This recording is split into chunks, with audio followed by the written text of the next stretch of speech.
Welcome, welcome.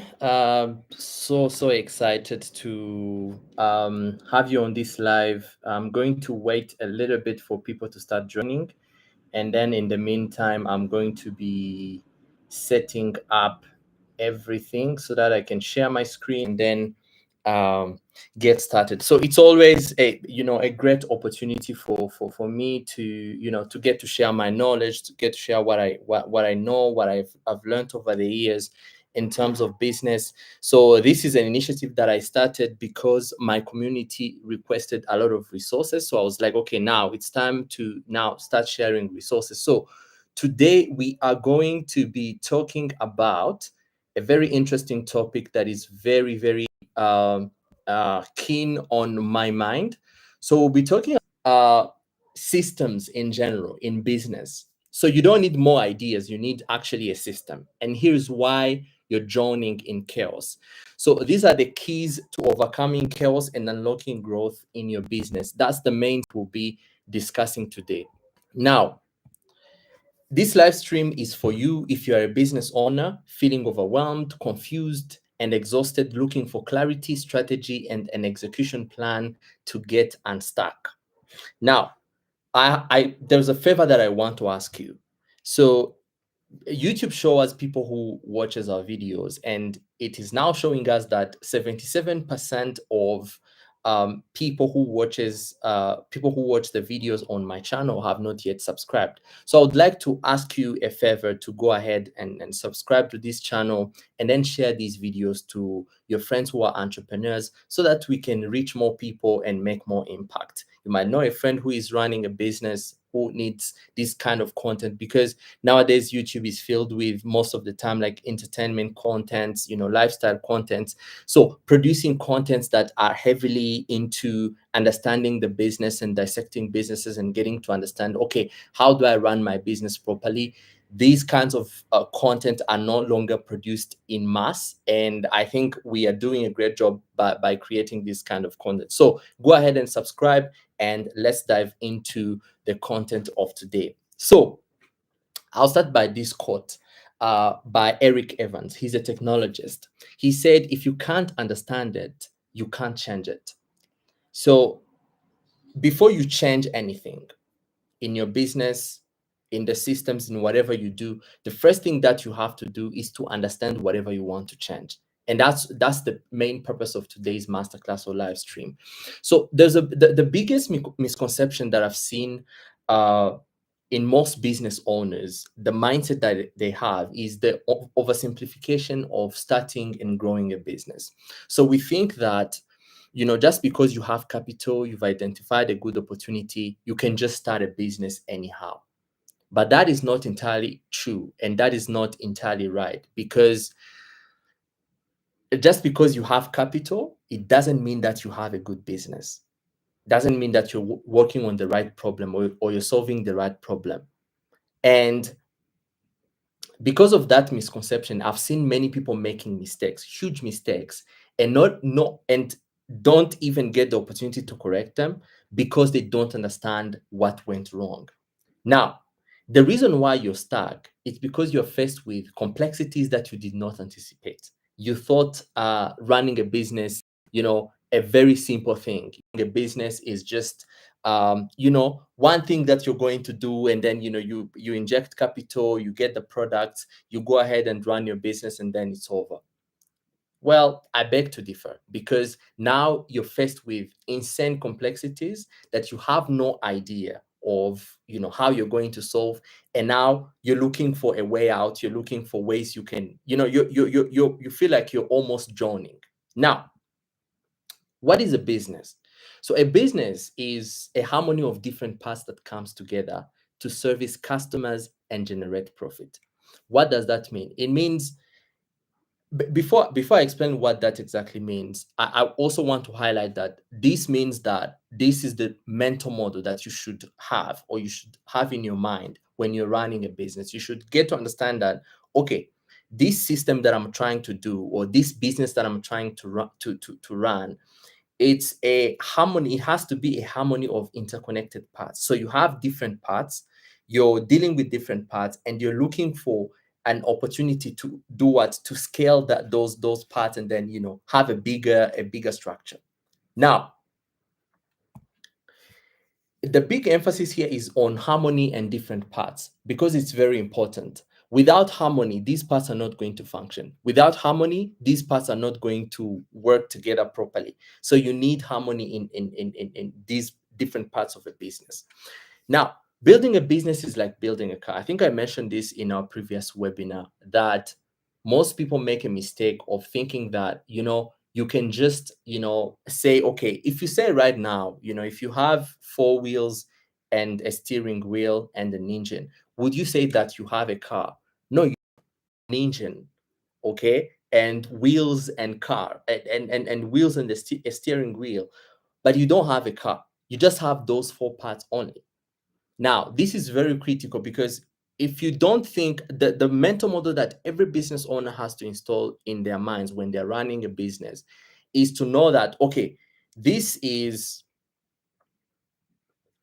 a system that I'm trying to put together. This is a system that I'm running.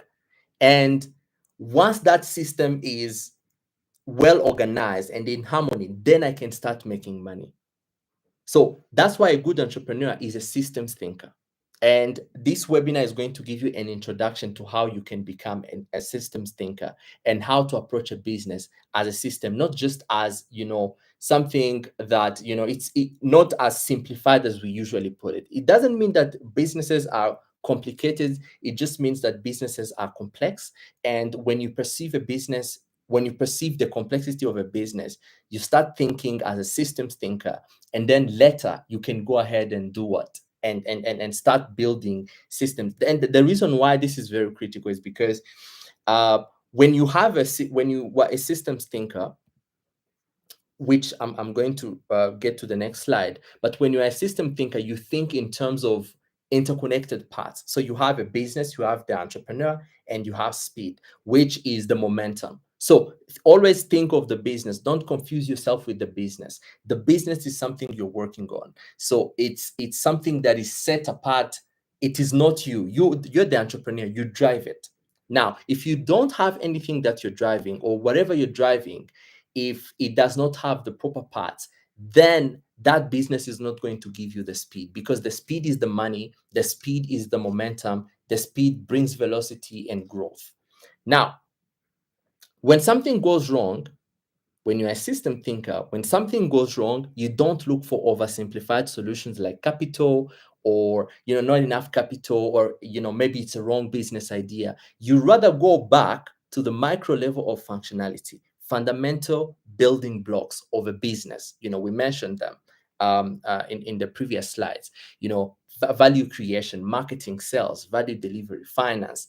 When something is wrong in the business, you don't say, oh, maybe it's a wrong idea. No, you might say, okay, my business is not functioning properly. What is actually the issue? Oh, look, maybe the issue, it might be I don't know, it might be the marketing has issue. We are not bringing more sales in the business. Does that mean that we are working on the wrong idea? Probably not. Maybe the way our sales systems are not properly set. Maybe our marketing are not properly set. Maybe the way we deliver value is not properly set. But most of the time, business owners, when they are perceiving their businesses, when you ask them, okay, what's wrong with the business, they say, yeah, business is really bad. I don't know what is happening. And because we are not trained to think in terms of systems, then there's that discrepancy. Because even if you try to help them, you tell them, okay, there's a problem with, can we go into the system? They don't even know what that means. So if you're watching this video, I want you to be a competent business owner, a sophisticated entrepreneur that is going to think in terms of systems and say, look, something went wrong. Is it marketing? Is it sales? Is it value delivery? Is it finance? Okay. And then you say, okay, we are going to attack this issue from this block. And then once we get that out of the way, then we can solve other blocks as well. So these are the 5 parts of every business that we mentioned: value creation, marketing, sales, value delivery, and finance. These are the core main parts of every business. Every entire business in the world runs on these very 5 parts. So it's very important. Okay, if I'm running my business, something went wrong. Is it a value delivery problem? Is it a finance problem? Is it a value creation problem? Maybe I did not target the right people. What is the problem here? Now, there is a law by a man called Gall.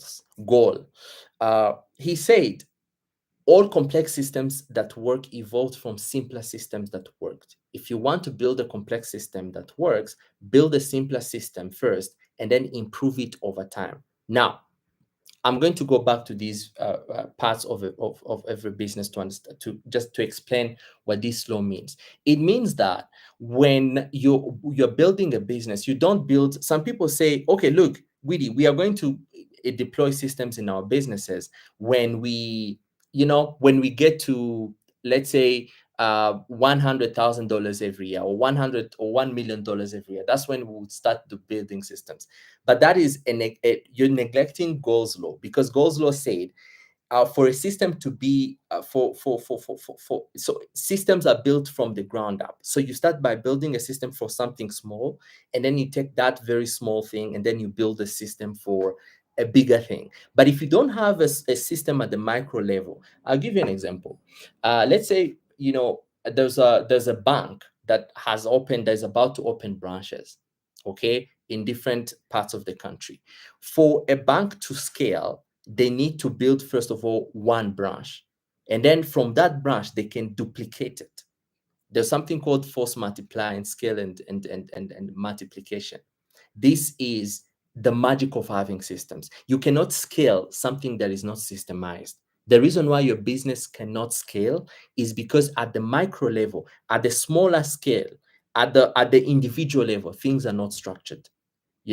You can't ask, okay, you can't run a whole department. So a department is a combination of different people working on different tasks. But if individually, each individual does not know what to do, when to do it, how to do it, with whom to do it, then you're going to find that the whole department is going to be chaotic. And that chaos produces overwhelm. The reason why you are overwhelmed as a business owner is because you feel like you've lost control of the business. Okay, you've lost control of the business.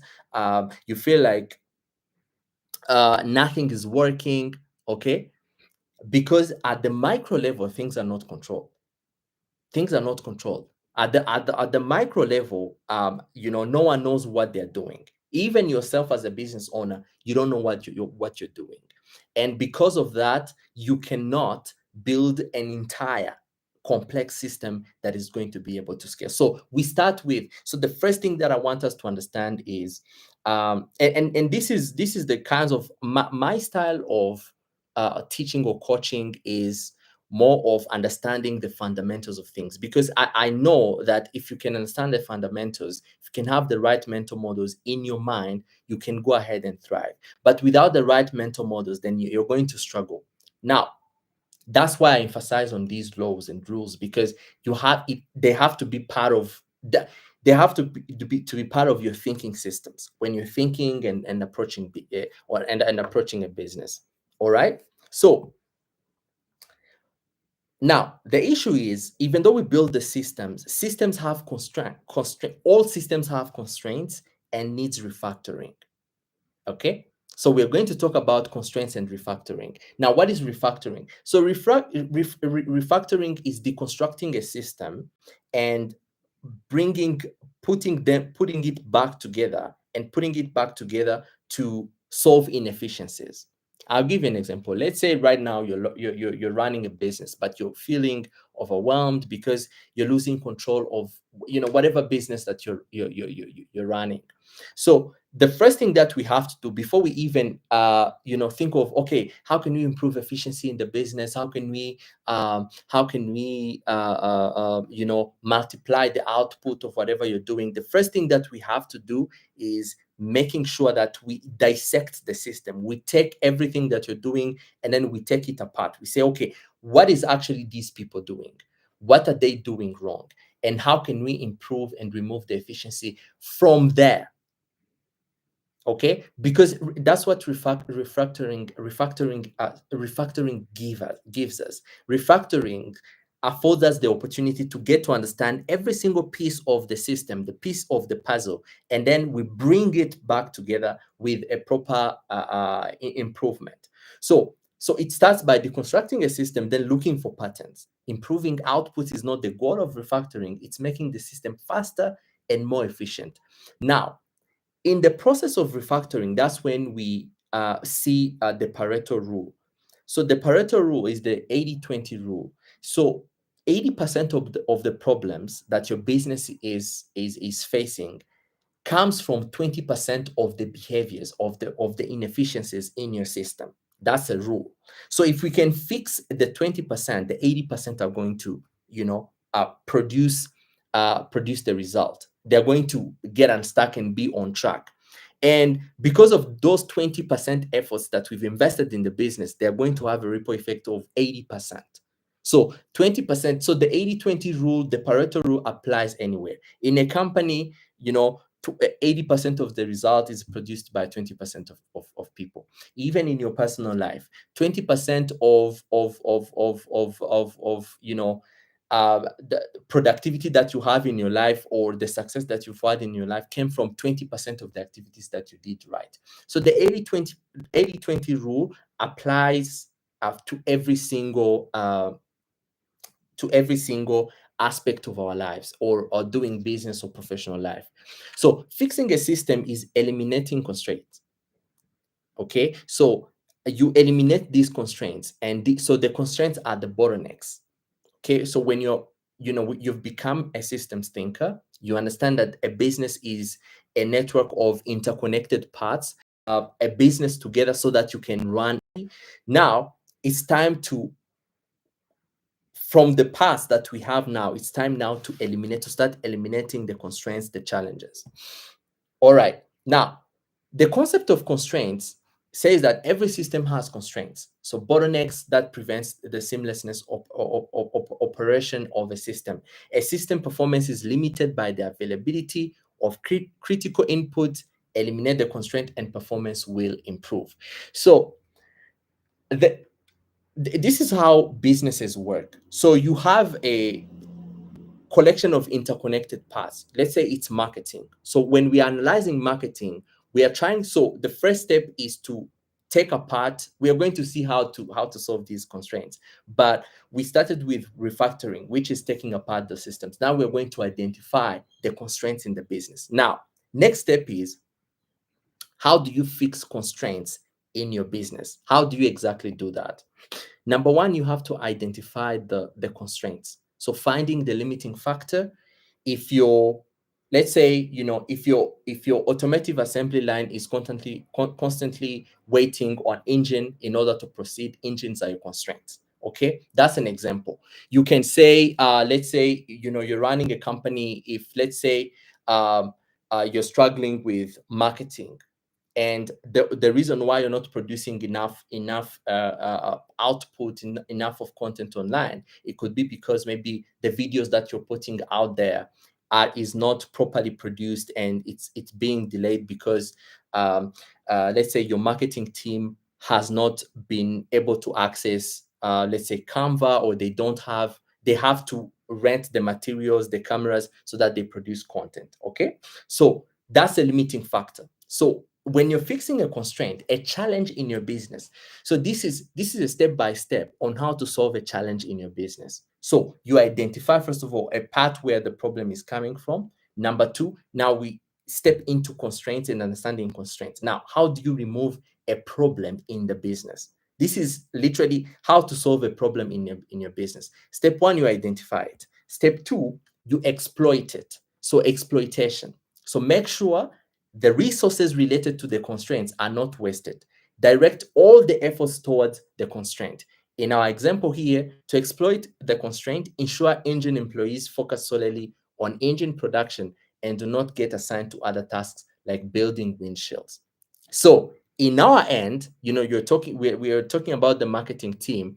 Now we are going to take everyone who is in the marketing team. There were people who were probably creating sending newsletter, speaking to customers. We are going to take all of those resources, all of those people, and we direct them towards creating the video.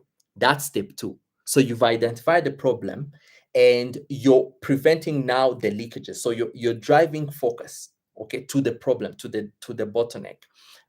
It could be marketing, it could be sales, it could be the way you deliver value. People were scattered. Let's say your customers are complaining about they come to your restaurant and they're not served on time. That's because maybe most waiters are busy, maybe bringing in the food or talking to the chefs. What you can do is bringing all the waiters to focus on serving the clients, and maybe have those maybe extra staff to come and take the orders and then talk to the chef. So depending on how your business is structured and the nature of the problem. But step two in a nutshell is you make sure the resources related to a constraint are not wasted. So don't waste resources. Bring in the focus.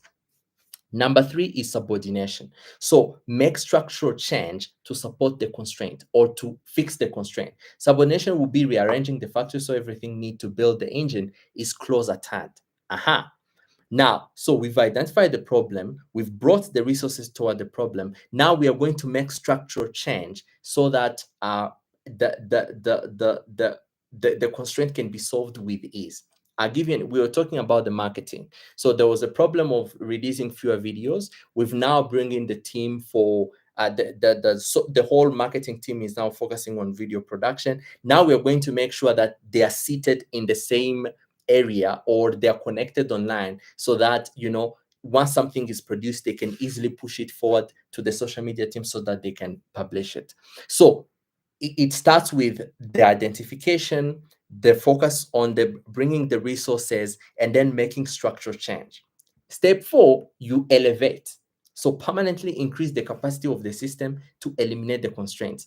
In this case, the factory elevation will be buying another engine making machine. Now, what you can do for in this case, for instance, for a marketing video production team, you can add more team of production to come in and actually help the actual team to solve the problem.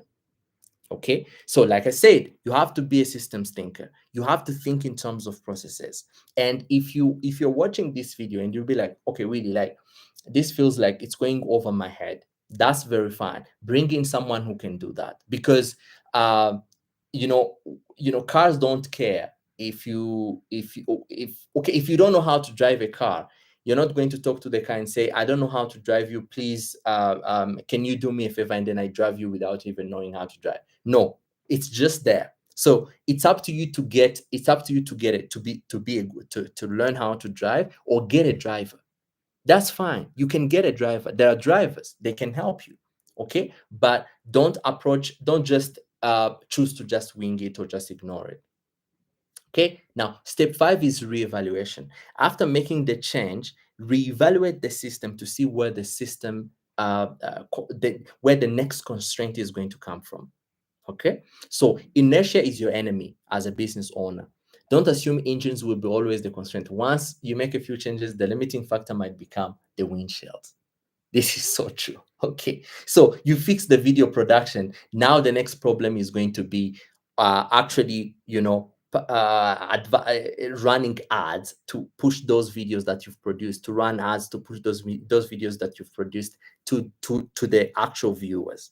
Okay, so there's this constant because a system is it's a living and breathing thing. And even though you fix one thing, inefficiencies will keep occurring. That's why you have to stay on top of it.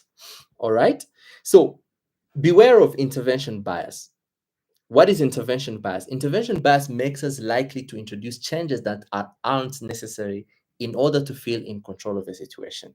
Okay, so despite the fact that we've just discussed, okay, this is how you intervene when there's a problem in your business, but there's also an intervention bias. Sometimes it's good to let things be, observe it, and then act or react after.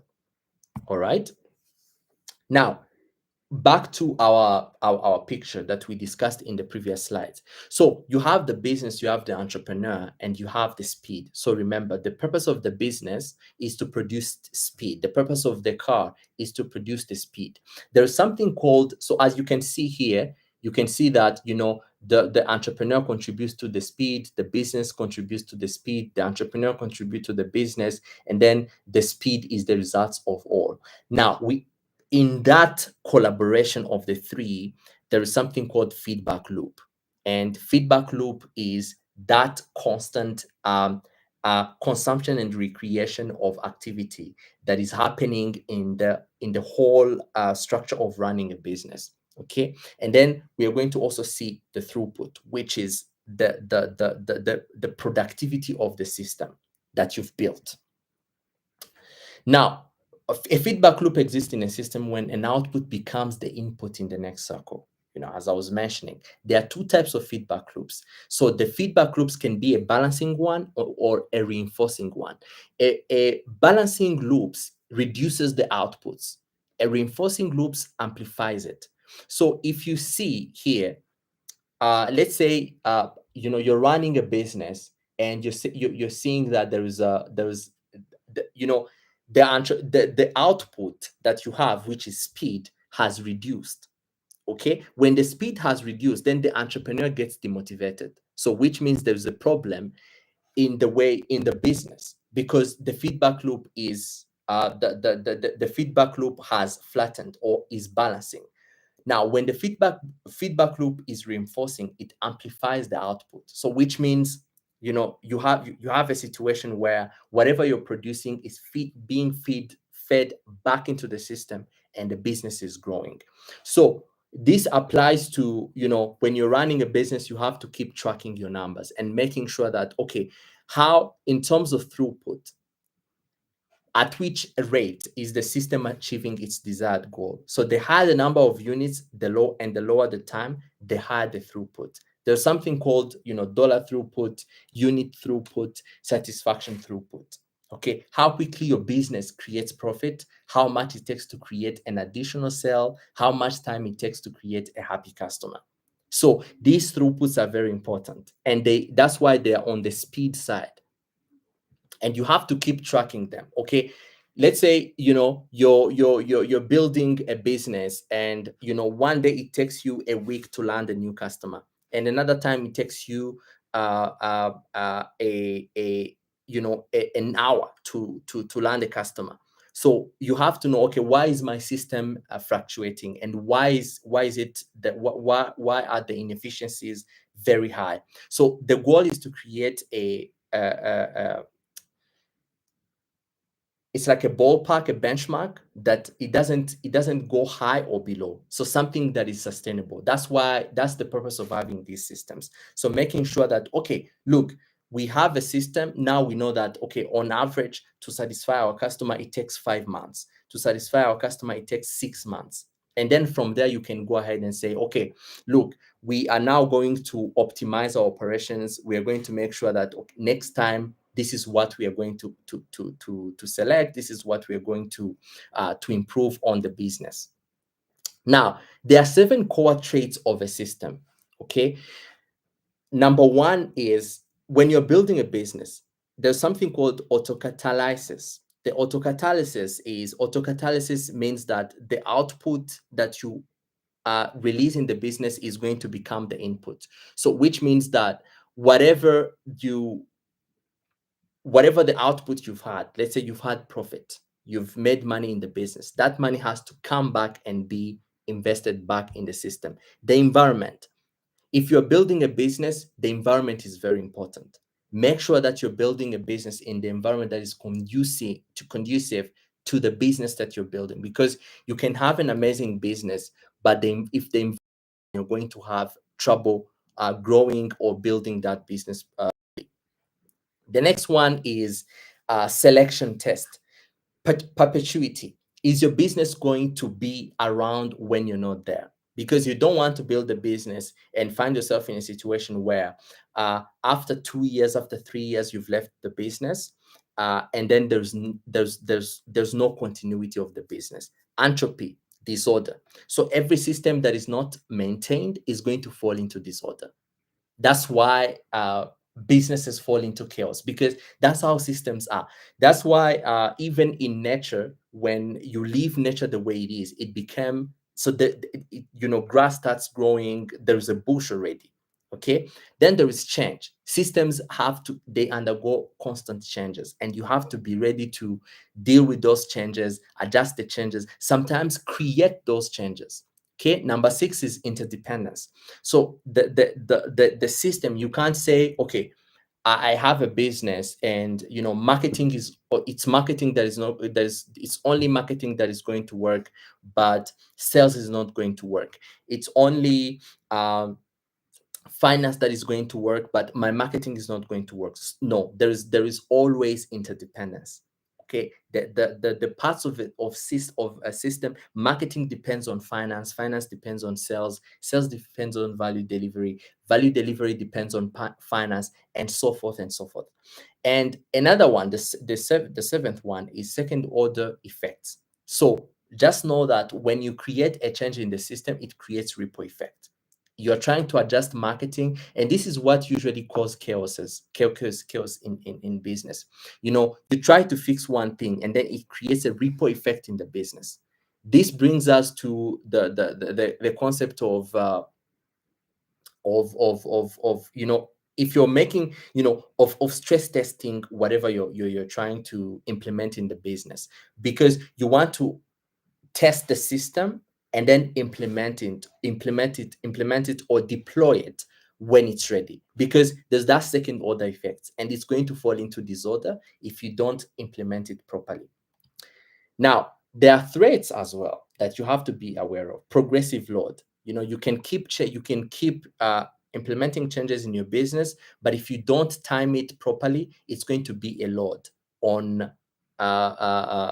your employees, which also causes diminishing returns, which means the output, the productivity is going to go low, and then it's going to create process overhead, which means people are going to be stuck because you're implementing systems that are becoming a burden to them. They're start you hear something called bureaucracy. Bureaucracy is process overhead. Okay, people are spending so much time in processes, implementing procedures, following procedures, and then they feel like they're overwhelmed. That's what creates unsustainable growth cycle. Okay, you can create growth, but that growth is not sustainable. Remember, every business has to be maintained, and to be maintained, you have to time the changes that you implement, which also leads us into uncertainties. You have to be ready for these uncertainties, but you have to be aware of them. The difference between uncertainty and risk is that uncertainty are unknown unknowns. They are not known. Okay, risks are known unknowns. That it's an unknown, but it's known. You can know them, you can anticipate them and prepare for them. But because of unsustainable growth cycle, you're going to encounter uncertainties, and then counterpart risks. You have agreed with someone to implement something in your system, and they did not implement it. And when I talk about system, understand processes. It's a supplier that is not supplying, and it's affecting your client.